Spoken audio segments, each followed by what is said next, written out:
much, Stefanie, for joining us and sharing your knowledge and expertise with us this evening. Great, thanks. Thanks for that nice introduction. Let me share my screen. This is always the scariest part.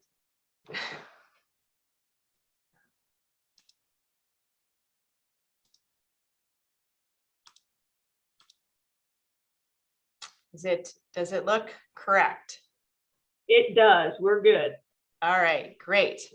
Okay, well, thanks again. I'm excited to share the information about the butterfly and space program that we flew. It's actually been quite a while since we flew it, but I'm still excited to share it. I've been working with BioServe for over 20 years, and I've been a part of somewhere between 50 and 70 spaceflight experiments. And I would say that the butterflies in space was really one of my most exciting and favorite payload that we've launched. So I'm really excited to share this information with you today.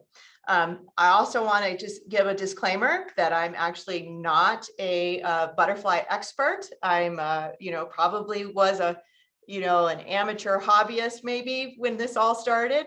What I am an expert in is translating a ground experiment into a spaceflight experiment. So bear with me on everything, but I certainly learned quite a lot when we did this experiment. So today I am going to kind of break it down into 4 areas. I'll briefly go over who we are, BioServe Space Technologies. I'll talk just a little bit about the International Space Station and the International Space Station National Lab, and then the different types of hardware that you need to conduct research in space, just to give you an idea of kind of the environment in which we flew the butterflies, kind of to set the scene, and then I'll go through the butterfly in space experiment. And just so you know, I could probably talk for hours on any one of these topics. So I hopefully have cut it down, that it will be within the time frame, that it will give you the information that will be of interest to everyone, and will give you a little insight into different areas about doing life science research in space. So who is BioServe? Well, BioServe is actually a center within the University of Colorado in Boulder. We're part of the Aerospace Engineering department. So we're a nonprofit center. We're not a separate company. We were established via a NASA grant in 1987, and we were originally established to be a center for the commercial development of space. So what we were tasked to do was to go out and work with industry to fly experiments in space. And at that time, it was on the space shuttle. We're an interdisciplinary team of faculty, staff, and students. We have scientists who focus in biology and physiology, and we have engineers who focus on the hardware to support those different types of experiments. Our center supports life sciences and builds the hardware to launch those life sciences. And as I'd mentioned earlier, the whole center as a whole is an expert in translating ground-based experiments to become a space-based experiment that is operated as closely as possible, given all of our constraints, to how it's done in the lab. And our center flew our first spaceflight experiment in 1991. And as you can see, we're very fortunate. This picture shows 2 years ago, the University of Colorado built a new building just for the Aerospace Engineering department. So we're very fortunate now. We used to be tucked away in the basement with no windows, but they let us out, and we're now on the 3rd floor, and we have a beautiful view of these mountains. So we're very fortunate to have such nice facilities.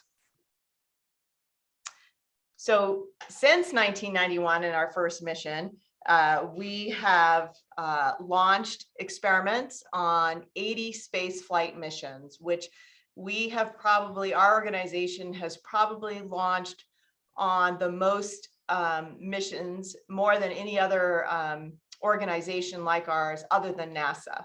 So we've had a long history of launching experiments on space flight missions.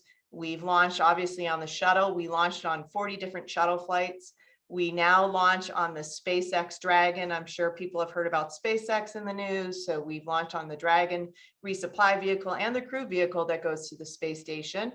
We've launched on the HTV, which is the Japanese vehicle that goes to the space station. We've launched on the Progress and Soyuz rockets, which come out of Russia. This right here is and I'm hoping everybody can see my cursor. This is the Cygnus capsule that Northrop Grumman owns and resupplies the space station, and we've launched on that. And then, of course, this is a picture of the International Space Station. We even, way back in the day, conducted research on board the Mir space station. So we've really have a lot of experience launching on a variety of vehicles and conducting research in a variety of vehicles. Our areas of research expertise is in the life sciences, as I mentioned, but we support a lot of mammalian cell and tissue culture. We are supporting stem cell research, tissue engineering in space. We've done the organ on a chip platforms, which are really the one of the cutting edge type of technology to do drug screening now on Earth. We've done a lot of muscle atrophy and bone loss. You all may know that when you're in space, obviously there's limited or microgravity, and so you don't use your muscles and bones. If you don't exercise, then essentially your muscles will atrophy and you'll have bone loss. Typically an astronaut, if they do not follow their exercise regimen, they will lose 1% of their bone density in a month's time. And just to give you a comparison, an osteoporotic woman on Earth will lose 1% of her bone density over a year's time. So it's a much more rapid loss. So we do a lot of research in that arena, and we do it both with tissues, but also with rodent research. We've supported a lot of mouse experiments that occur up on the space station. So we've done a large array of different types of research over the years. And part of that is also the small organism research, which is where the butterflies came in. So this is a picture of the space station, and it's mostly complete. So this is the laboratory that we use for most of our research at this time.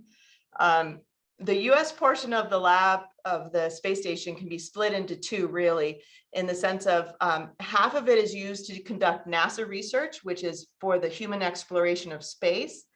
And then the other half can be used to conduct the ISS National Lab research. So I think it was back in 2005 that Congress designated the space station as an ISS, as a national lab. And 50% of the resources of the US portion of the space station is used for the national lab. And the idea is that the research that occurs there is for terrestrial benefits. So a lot of the cell culture research we're doing, the tissue engineering research, even the rodent research are really experiments that are being designed to try to learn things that would actually benefit humans on Earth. So I wanted to quickly show kind of the comparison of what a lab looks like, which maybe a lot of you know what a lab will look like on the ground. So this is your typical life sciences lab. You'll have a biosafety cabinet, you have a bench top for workspace, you have microscopes, you have incubators down here. So those are the things that will be in a typical life sciences lab. This is what the lab looks like inside of the space station. So looks a little different. However, a lot of those same facilities are available. It's just that it's a part of this, what I call an organized mess. So while this looks very messy because it's mostly cabling, because all of this equipment requires power. So, and it needs to be tucked away and stowed because otherwise it would float away. But this is what the inside of the Destiny module of the space station looks like. And that's the US module, the Destiny lab. And then this is an astronaut who's working on the workbench, which is called the multi-purpose work area. So there's that bench. And then this is an astronaut, this is Peggy Whitson, who is working inside what we call life sciences glove box, which is similar to the biosafety cabinet that you would see. It's not exactly the same, but we use it in a similar manner. And all of these things are designed to be used in such a way that it keeps the crew safe and the vehicle safe. So, and then just one more on this note to kind of show how typical equipment that's used in the lab is translated to equipment that then can be used in space. So test tubes, and these are pieces of equipment that BioServe, our organization, has designed. So test tubes where you can basically pour liquid into another test tube and mix, say, 3 different types of liquid. We've designed something that's called a fluids processing apparatus, which does serial addition of fluids, but it has to be contained because you're not allowed to have any free fluids floating around on the space station. So this is our space test tube. So in this test tube, you can add 3 different fluids together. So if you have an organism and then you want to add some media and then you want to fix it or preserve it, you can do that in a test tube like this. Then we have culture plates. These are your standard Petri dishes here that are used in the lab.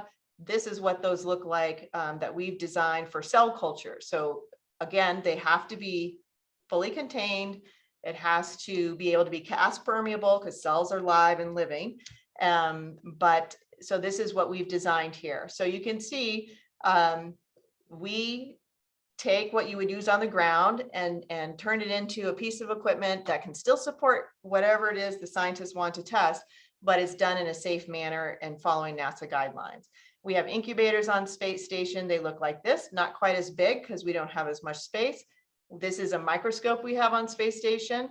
Here are the freezers. So just like you have a freezer on the ground, these are freezers, -80 freezers up on the space station. And then of course I showed you the glove box. So besides kind of containing liquids, the other challenge that we have in space is space. It's the volume.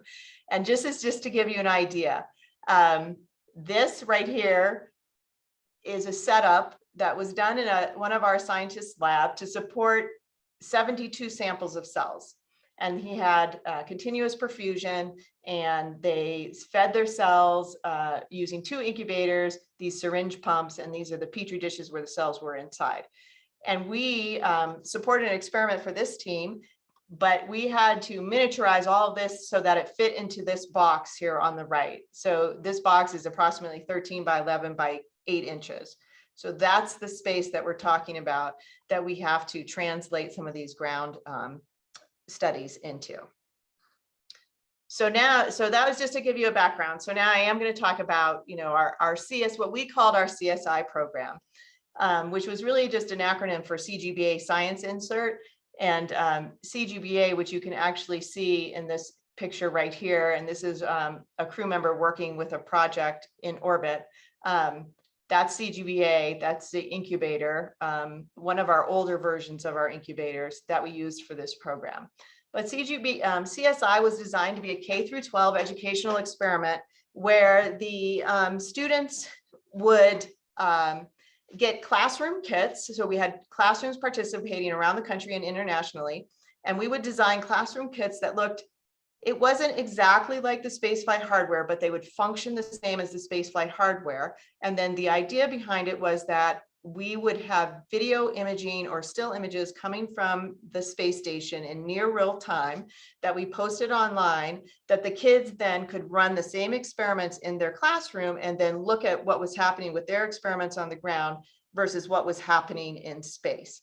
So we worked with BioEd Online, which is at the Baylor College of Medicine, and they developed a standards-based curriculum for this.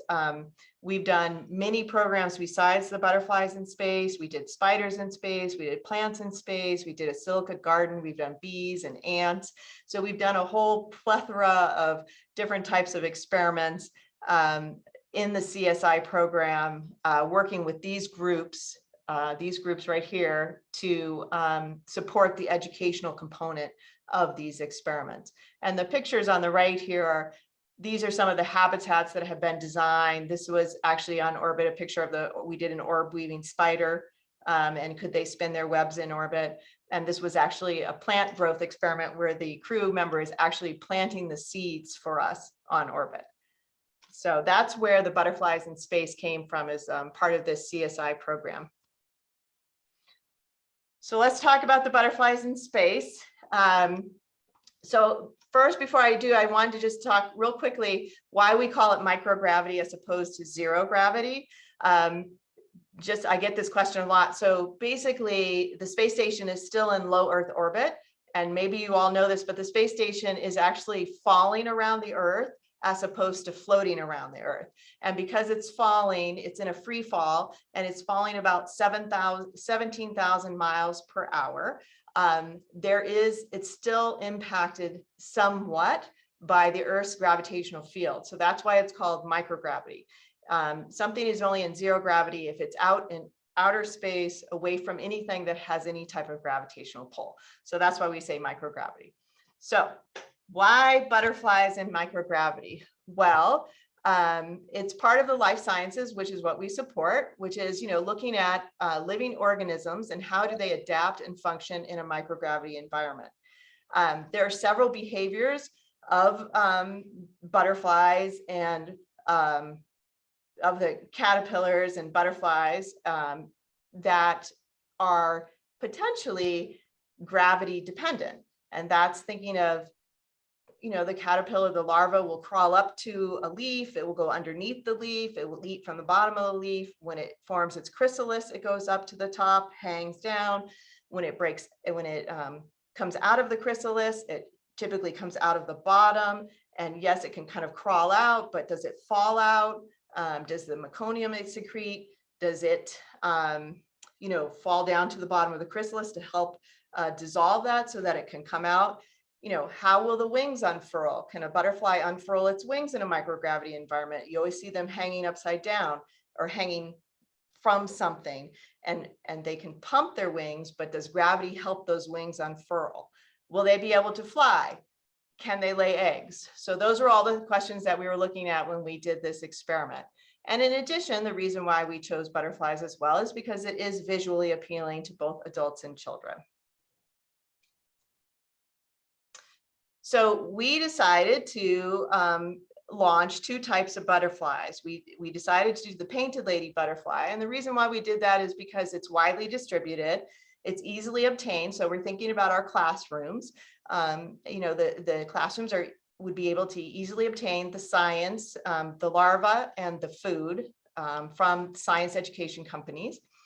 There's not really any environmental concerns. The Painted Lady butterfly is almost worldwide. And so if by chance the kids were to let some go, most likely it wouldn't have any environmental impact. As I said, there's artificial food that's available. It is possible to launch live plants, and we've launched live plants, but that takes a long time to design. And so, we really needed artificial food for this. And then obviously Painted Lady butterflies have been successfully kept in small enclosures. The classrooms use them all around each academic year, and they're easily cultivated. But because we always like a challenge, we thought, geez, wouldn't it be really cool to launch a monarch butterfly? And so the problems with monarchs were they're difficult to obtain. There's not really a commercial supplier of monarch larvae. There's not artificial, at least there wasn't artificial food available commercially back when we launched this experiment. It's not really widely kept in classrooms. And if it is, it's kept with fresh milkweed plants, which we were not going to be able to fly. But it certainly was visually appealing and widely recognized, which is really why we wanted to launch the monarch butterfly. So one of the first things that we do when we decide to start launching an experiment like this is that we sit down together and we talk about what are the science requirements? What are the things that we need to address for this organism in order to launch it and have it live successfully? Because we really want to see how gravity is impacting its behavior as opposed to the hardware that we designed or something else or some material that we use is impacting its behavior. We really want to kind of tease out that microgravity component. So when we sat down and talked about it, we at first really thought we wanted to do the full life cycle. We wanted to do all 4 stages. We wanted to do eggs, larva, pupa, and adult. And what we realized was that doing it from the eggs was just going to be too difficult. We weren't sure how we would be able to launch the eggs without damaging the eggs. I'm sure we would have been able to figure it out, but we had a limited timeline and a limited budget. So we decided that our best chance of success was if we launched the larva and then look at how they pupate and then turn into adults. So we needed the container that we had to build, because we had to build a habitat from scratch for these organisms. So we had to build a container, and we needed the container to support 3 or 4,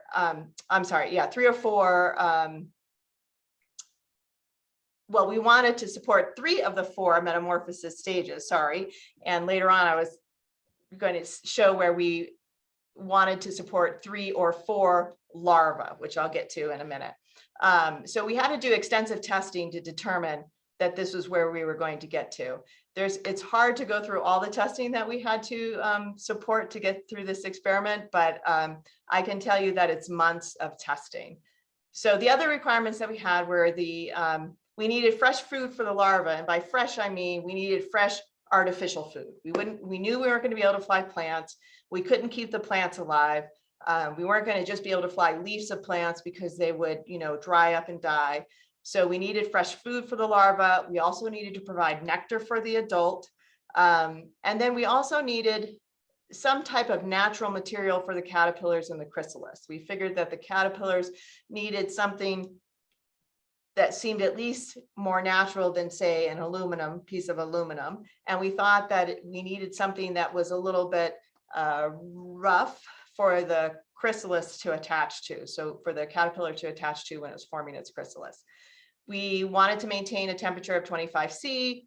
We wanted to maintain a humidity of 50 to 75%, not only for the caterpillars, the larvae, but also because we needed that level to keep the food fresh, to keep the food from drying out. We knew that we needed a light cycle for the organisms. They needed day and night. So we needed a 12-12. We decided on a 12-12, 12 hours of nighttime, 12 hours of light. Obviously, we needed the ability to image still in video on a daily basis. And so overall, we really just wanted to give the organisms the best chance of success. So then from a hardware perspective, some of the things that we had to test where we had to look at the biocompatibility of the materials, right? So we have to make a habitat that meets NASA safety requirements. And so, and we have to fly materials that NASA has approved us to fly.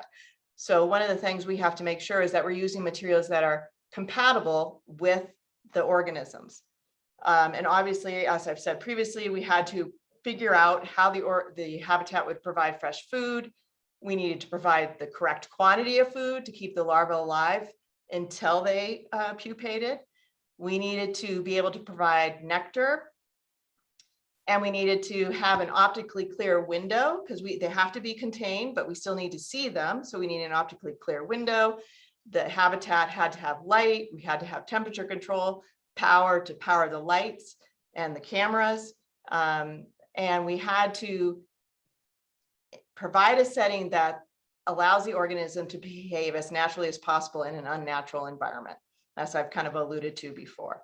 And for NASA's perspective, everything that we flew to support this animal needed to be contained in at least one level of containment, is what NASA says. So that means that we cannot allow any liquids, any organism, any pieces of the organism to escape the habitat. So we did a lot of testing, as I mentioned, and then we also had quite a bit of logistics to figure out. Now, while it would seem easy to find the food and the larva for the painted lady butterflies, one of the things that we have to address in spaceflight is what we call scrub scenarios. So you get down to Kennedy Space Center and you get your larva all loaded in the habitat and you turn it over to NASA and it's getting ready to launch on the rocket, well, then the rocket doesn't go when they say it's going to go. So now you get everything back and you have to do it all over again. So we had to figure out how were we going to have enough supplies down at the space station, down at Kennedy Space Center, in order to account for any launch delay that there might have been. So those are the first things we had to do. Then we had to test the survivability of the larva in the habitat once we designed it, because we wanted to make sure that it could live for the duration that we needed to live for. We wanted it to be able to survive and pupate, obviously. We needed to figure out what age of larva we were going to fly, which instar, and the number that the habitat could successfully support. And the other thing that we had to test was, once we turned over the hardware or the habitat to NASA to load into the rocket, the larvae were in total darkness for 5 days. So then, we tested that. Can the larva live for 5 days? Does it have any adverse effect on them if they've been in the dark for 5 days? So these are all of the types of things that we had to test to get to a successful spaceflight experiment. And one other thing I wanted to make sure to mention was, the other thing that was tricky is we had to take into account contamination, right? These are living organisms. They have bacteria on them. The food could potentially have bacteria in them. We have 50 to 75% humidity. We have nectar that has sugar in it. So we had to make sure that we designed it in such a way that we limited the chance of contamination, because we certainly didn't want to launch it and then have, kind of mass contamination in the habitat that would potentially kill all of the larvae. So in terms of that timeline, everything that I just explained, and I know I'm kind of rushing, but it's hard to get it all in. Essentially, we spent in the first 6 months is where we're developing the concept, testing prototypes, and refining our idea, and both from the hardware perspective and the science perspective. And then through 9 months is where we're doing more refined testing. We developed an engineering unit for the habitat. We're testing it in a more refined, we're kind of narrowing down what the plan is. Around the 12-month timeline is when we're really doing the final testing in the configuration of the hardware and the science that we think we're going to launch. And then it was about 18 months. So this whole process was about an 18-month process from when we started the idea to when the experiment actually launched. So what did we decide for getting the Painted Lady larva and the Monarch larva? Well, we did, for all of our testing, use a commercially available food and a science supplier for the Painted Lady larva. And but for the launch, we were able to find a researcher from a university in Florida who researched with Painted Ladies, and she was kind enough, and I'll have a picture later, to ship us several different instars of Painted Lady larvae along with eggs when we were prepping down at the Cape, to ensure that we had what we needed if we had launch scrubs. So we were very lucky. It took a lot of sleuthing to find that, but we were able to find that. And then for the monarchs, as I mentioned, there's no commercially available larvae or artificial food for testing, but we were able to find a person with the Monarch watch, Chip Taylor, who happened to be designing, when we contacted him, an artificial food for monarchs. And so we teamed with him. He was very instrumental in the success of this program.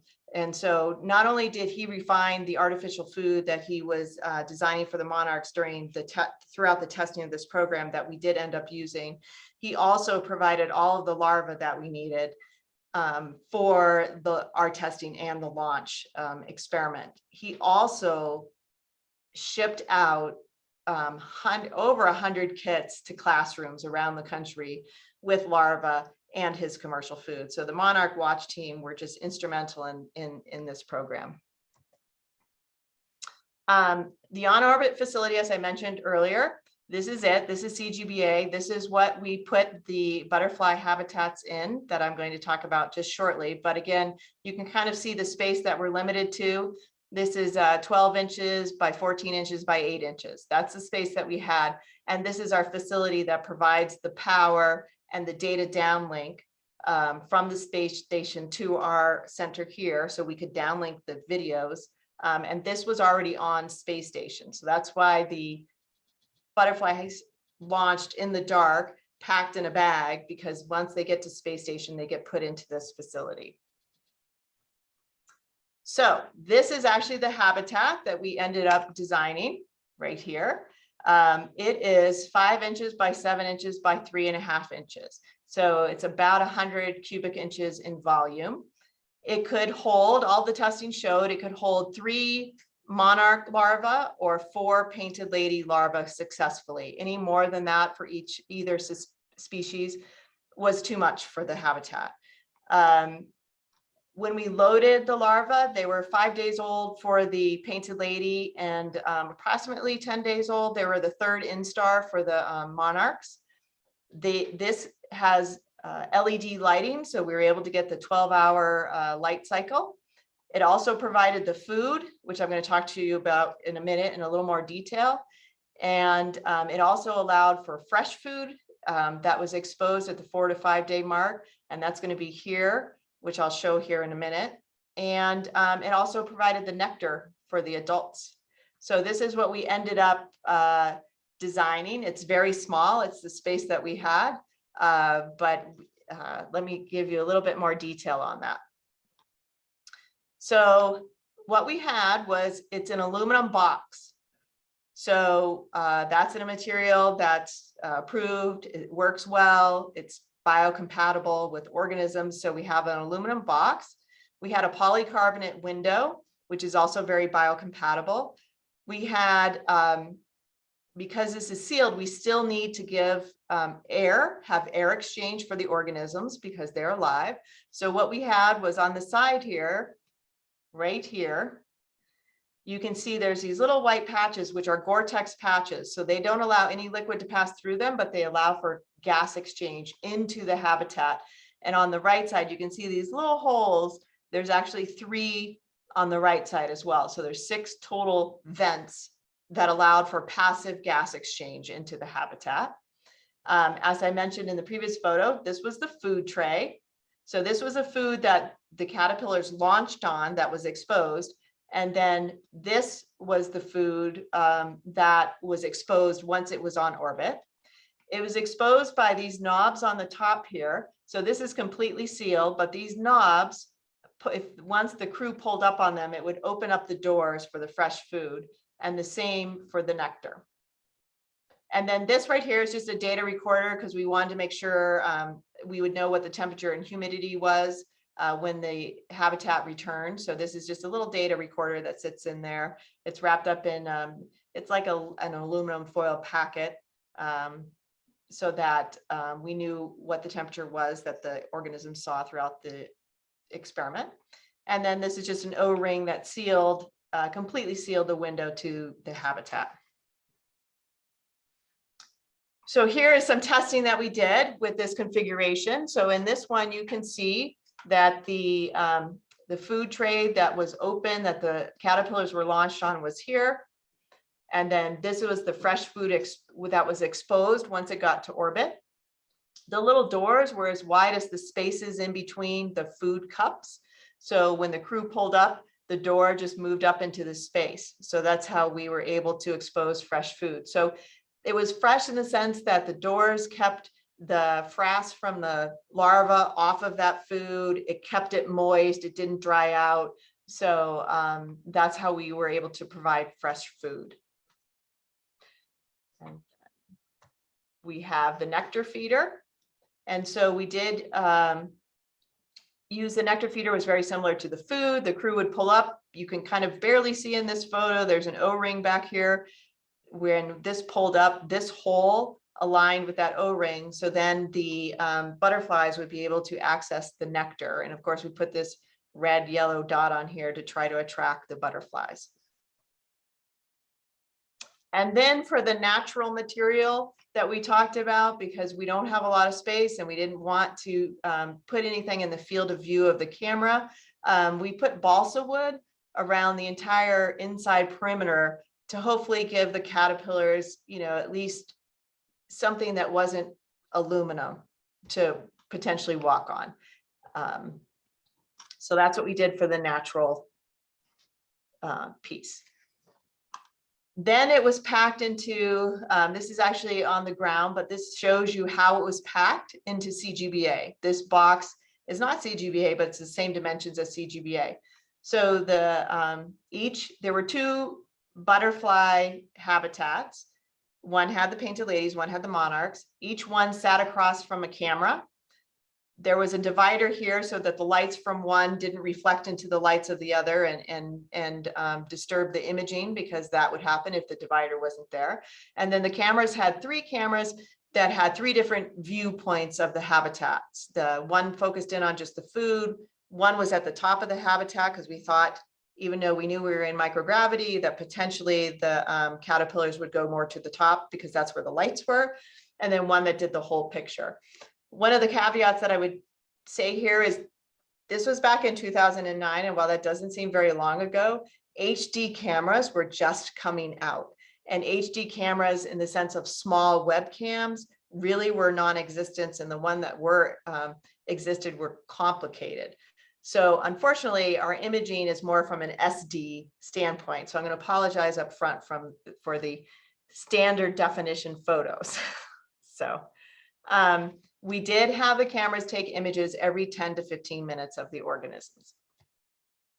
So we went to Kennedy Space Center, where we got a lab down there. 5 days before launch is where we shipped everything, and we prepared the organisms and integrated them into the hardware down at Kennedy Space Center, because that's where the shuttle launched from. This here, you can see, this is us preparing what I call the caterpillar nuts. We're preparing them.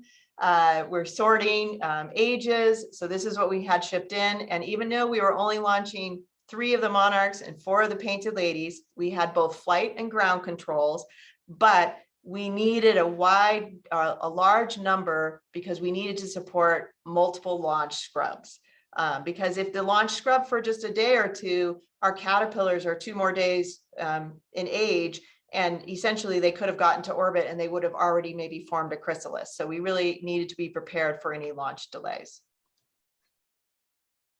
And then we tried to load them as sterilely as possible. As I talked about contamination, we wanted to make sure that we didn't contaminate. We did load on a laminar flow bench. We either ethanol sprayed or autoclaved all the components that could be autoclaved. So we tried to keep everything as sterile as possible. And then we loaded the larvae into the habitats and then sealed them up. And as I mentioned, we had 5-day-old larvae for the Painted Lady and just third instar. They had just become third instar for the Monarchs. This is what they looked like when they were completely loaded. This is the Monarchs here. We had, as I mentioned, a flight unit and a ground control. So we looked at the same timing that was happening in flight. We looked at on ground. We had images of both. And essentially there was one camera, well, there was 2 cameras and 2 habitats that we launched. And this is what they looked like on the 15th of November. And I wrote 2021, it was 2009. But this is what it looked like when we got ready to turn it over at Kennedy Space Center. So this is turnover. So they do come all dressed in their zoot suits, and they take away the habitats. They pack them into a bag like this, and then they take them to a back room, and they're transferred into what's called a crew transfer bag. But they come to the lab and pick up the items and then take them away in as clean conditions as possible. And these were picked up from our lab about 24 hours before launch. When they take them out to the pad, they're actually driven out to the pad in a truck. And they they check for explosives whenever it's a human rated vehicle, like, since these were launching on the space shuttle. So they always had a bomb sniffing dog that always checks all of our payloads, which I always thought was very interesting. So this truck, they were loaded onto the truck and taken out to shuttle and loaded into the shuttle while the shuttle was on the launch pad. And because our work was done for the moment, we then went over, and you can watch the crew. They did used to get into the Airstream RV. And so this was the crew getting ready to go over to the rocket to launch over to the shuttle. And then, of course, we had the launch. And for this experiment, we were very fortunate. It launched on its first attempt on November 16th, 2009. So once the shuttle got to the space station, then the crew takes everything and loads it into our CGBA. So this is the crew actually loading. You can see the monarchs here in this habitat. The crew is loading this into the CGBA. He's checking it here to make sure everything was loaded correctly. And then CGBA is actually this piece of equipment right here. It gets put back in what's called an express rack. It gets powered on, and now we're able to image the butterflies and provide power and 25°C temperature. So what happened? So this is the Painted Lady's flight versus ground. And on the top is the flight, and on the bottom is the ground. And these are pictures that were taken at the same time, flight and ground. So this was flight. This was the first picture we took on orbit, and this is the first picture we took on the ground for the ground controls. So this is 11:15. This was before they launched. So this was what they looked like right before they launched. And then this was the first picture that we took once we got powered up on orbit. And so this was 3 days later on the 18th of November. And so you see that they've grown. And one of the things you'll probably start noticing is while all of the frass stays at the bottom of the habitat on the ground, it doesn't happen that way in space. But it looks, from the photos, you can see that actually they're eating and growing. And when the crew installed the payload, the habitat into CGBA, he opened the fresh food at that time, which the caterpillars did move over to and start eating. Okay, this is a little bit further in. This is the 23rd. You can see that there's a lot more that they're definitely eating, because there's a lot more frass floating around in this habitat. And then by kind of late in the evening on the 23rd, what you see is right here, you can see one of the caterpillars in flight starting to form its J to pupate. And then this is early in the morning on the 24th. And that one has completely formed its chrysalis, and then the other ones are getting ready to form. I think one of the things to notice here is that they didn't all go to the top of the habitat. They found a spot for whatever reason that they liked, and they formed. So one went to the top, this one's on the front window, this one's on the side, and this one's just kind of in the corner. So, and as you can see on the ground, obviously they're all at the top. And then this is what we've seen with the Painted Ladies is on the, so here's the 24th at 7:15 p.m. So the grounds were just slightly behind the flights for whatever reason. I'm not sure it's significant. I think it probably just, I don't think it has any significance necessarily, but they're very close in timing, but maybe slightly behind the grounds on this. And then on the 30th of November, 7 p.m., what you see right here, it's hard to see, but right here, the first butterfly has come out of her chrysalis. She's emerged right here, and you can see a little spot of meconium. And then still on the ground, they're still all in their chrysalis. And then this is her right here. She actually has spread her wings, and she's looks like a normal butterfly right here at the top. And then by the December 1st, all 4 of the butterflies, Painted Lady butterflies, emerged from their chrysalis and appeared to be perfectly formed and doing well. And then this is on the ground. By the same time, all four on the ground had, oh no, there was still one, there's still two on the first at 7:10, there's still two, one right here and one in the back corner that hasn't emerged. And then by the evening of the first, they've all emerged. And then quickly, the monarchs, same thing. So these pictures are before launch, what they look like right before turnover. This is when we got the first images of them in orbit. And as you can see, the monarchs were definitely eating, both on the flight and ground. And the monarchs in orbit were eating the fresh food and clearly growing and doing well. And then this is interesting. One of the things to me that's very noticeable is a lot of silk. The flight caterpillars laid down a lot of silk in a lot of places, it seemed like, until they finally decided where they were going to actually form their chrysalis, to attach and form their chrysalis. Whereas in the ground controls, you really don't see that anywhere. But certainly we see it a lot in the flight. But again, they were able to form their chrysalises without issue, it seems. And again, one just happenstance on the top of the habitat, you know, what we would classify as the top, and the other two on the side. And there they all are. One of the things that you'll notice is this chrysalis here actually came off of where it was attached, and it's now floating. So we were very concerned what was going to happen since it was floating. But what you can see is by the 3rd of December, she's still floating, but she started to emerge. And lo and behold, we were able to get all 3 of the monarch butterflies to emerge from their chrysalis successfully. And very similar in timing.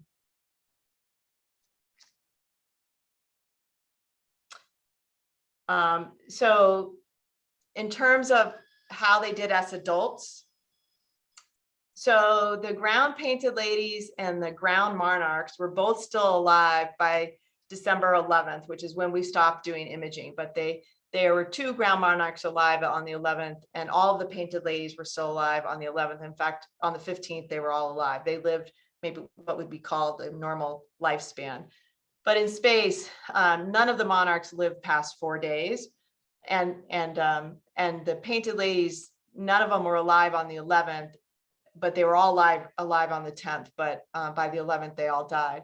And what we realized is, while the nectar feeder, they used it on the ground when we did our testing, they were not able to use it effectively in space. So it's one of those things where you believe you have it set up and designed right and that it will work, but clearly it didn't. And my guess is that the little hole for the nectar was probably too low, and they couldn't really get angled correctly and hold themselves correctly to actually access that. Whereas on the ground, they can sit on the bottom of the, you know, kind of set on the bottom of the habitat and access the nectar. And so then I just wanted to show you, finish with a quick video. I know I'm running out of time. The reason why I'm really showing you this video is towards the end, you'll see the monarch, the first or the second monarch emerging from her chrysalis. And this is the one that was floating. And so it kind of shows you how she was working to get herself out of the chrysalis in order to fully emerge. And so it's quite interesting in my opinion.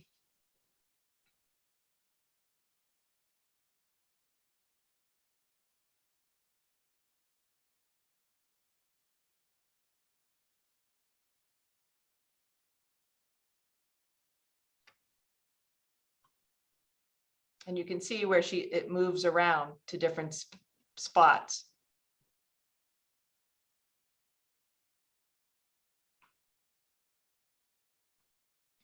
So there she is trying to emerge as she's spinning around in the habitat.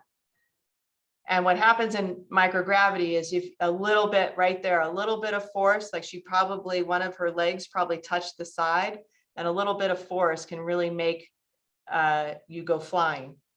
So she was able to fully emerge though, as we saw.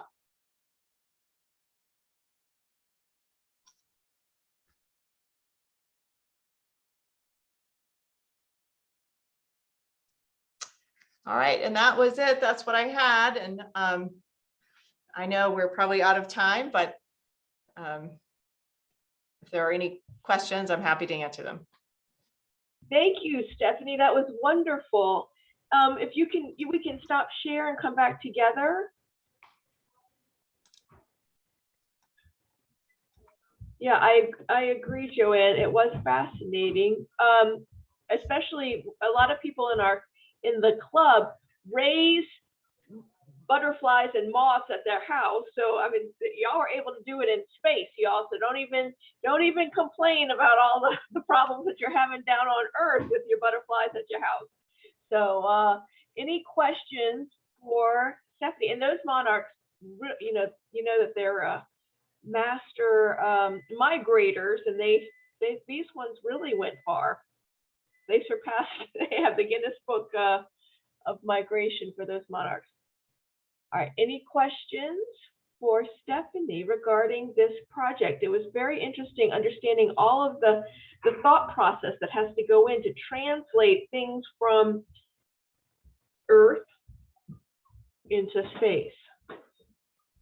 Yeah, Bridget says that she is surprised that they were able to emerge without damaging the wings.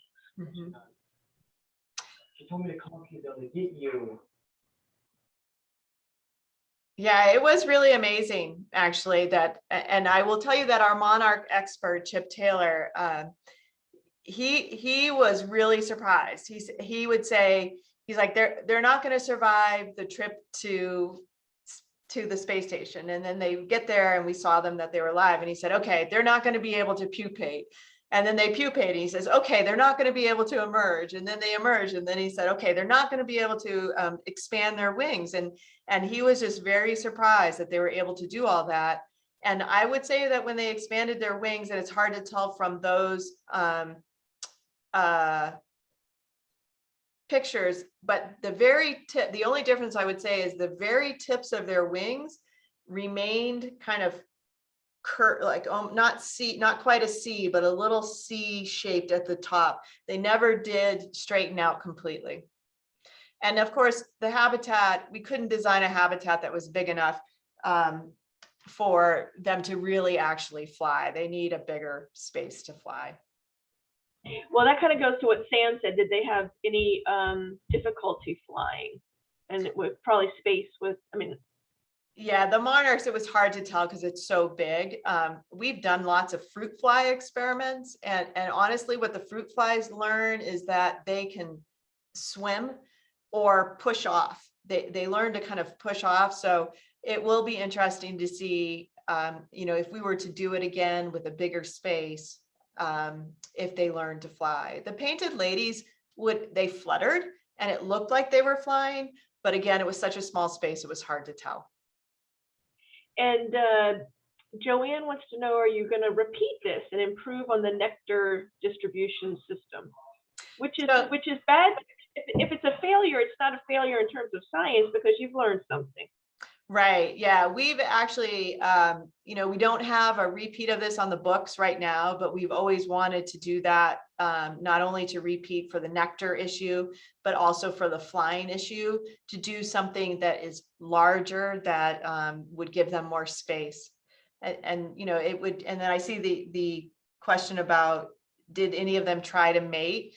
We actually, I didn't have it in here, but there was video where it looked like two of the painted ladies were actually, it did look like they were mating. But I can't say for sure, but it looked like they were. Definitely not the monarchs though. I would love to make a butterfly garden in space. How is So when the butterflies came back, were there any tests done on them by the entomologist or anything? Did they take DNA or anything like that? Or No, we didn't do any tests. So they didn't come back for several months. I actually have, so some of their bodies are at the Butterfly Pavilion down in Westminster, and then I have some of them here. When you looked at them, even though they had been, dead for quite a few months, and so they were somewhat desiccated, but when you looked at them, they looked normal, but it's hard to say.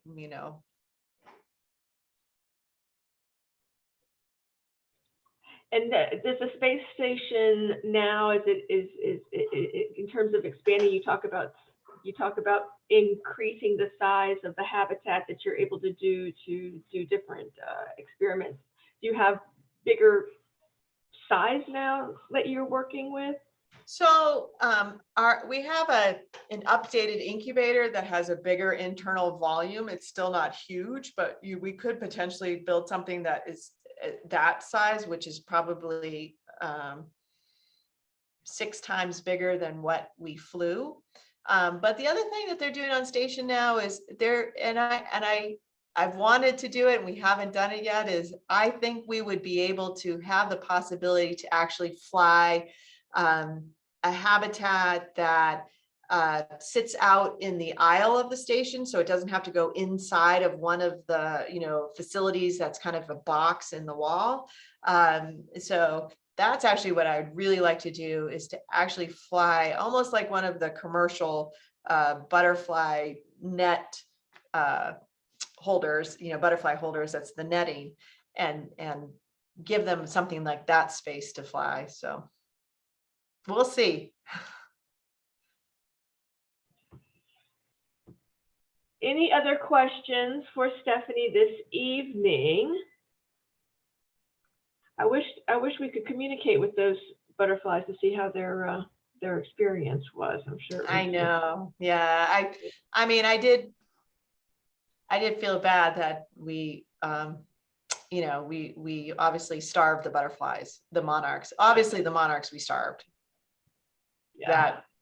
But the painted ladies did not have a problem accessing the nectar then. They lived a little bit longer, but they still didn't live as long as the ground. So it wasn't as effective for them as well either. The flight painted ladies did not live as long as the ground painted ladies. So I think both the monarchs and the painted ladies had trouble accessing the nectar. And with your work with space, do you have a dream of going up there and floating around? It's funny you should say that, because pretty much everybody here at the center would hop on the first vehicle if they were given the opportunity and go to space. I am probably one of the few that wouldn't hop on the first vehicle, primarily because I get motion sickness, though they say that motion sickness is not the same sickness as you get when you launch. So I don't know. I prefer my 2 feet on the ground. So, but everybody else, I'm the oddity here.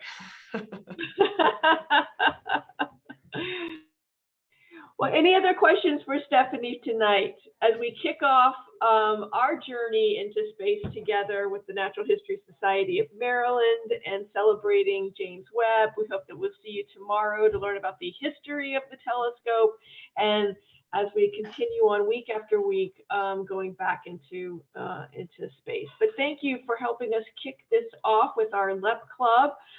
Again, they can no longer complain about not being able to take care of their butterflies and caterpillars on Earth, because y'all were able to do them up in the space station. So thank you so much for taking your time and sharing this experience with us. Thanks for having me. And everybody stay safe, stay well, and stay curious. We'll see you very, very soon to continue to exercise that curiosity muscle. All right. Have a good evening. Bye-bye.